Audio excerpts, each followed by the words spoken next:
Комиссия, в составе которой представители Министерств экономического развития и сельского хозяйства, посещает конкурсантов Малгобекского района. Первым по списку адресат Луиза Куртаева. Женщина одна из первых подала заявку на участие в конкурсе «Лучшее подсобное хозяйство». Ну, рассказывайте, что у вас тут растет, что у вас тут. Это хризантемы у нас.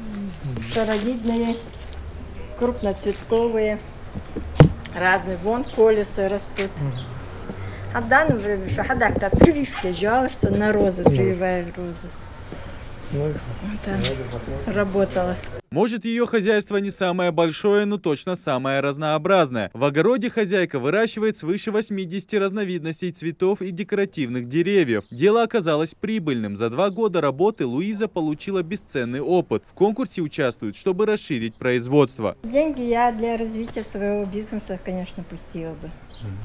Для теплицу построила бы такую комфортную. И у меня планы-то большие, мини-питомник Киан. Я это рассчитывала на свои силы, но у меня, конечно, это не получалось, потому что финансово это очень сложно сделать.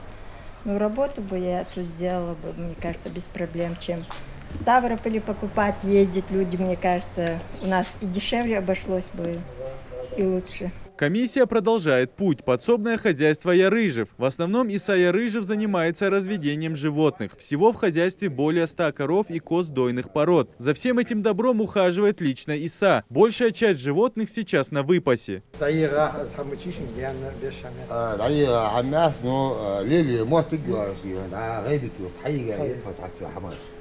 Хорошо.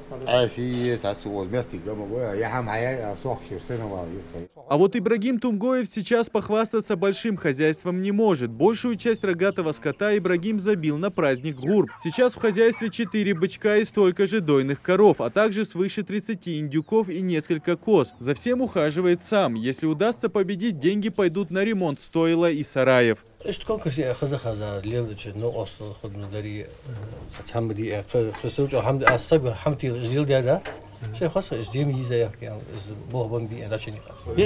смогу победить, починю это, не смогу дочинить до сих пор.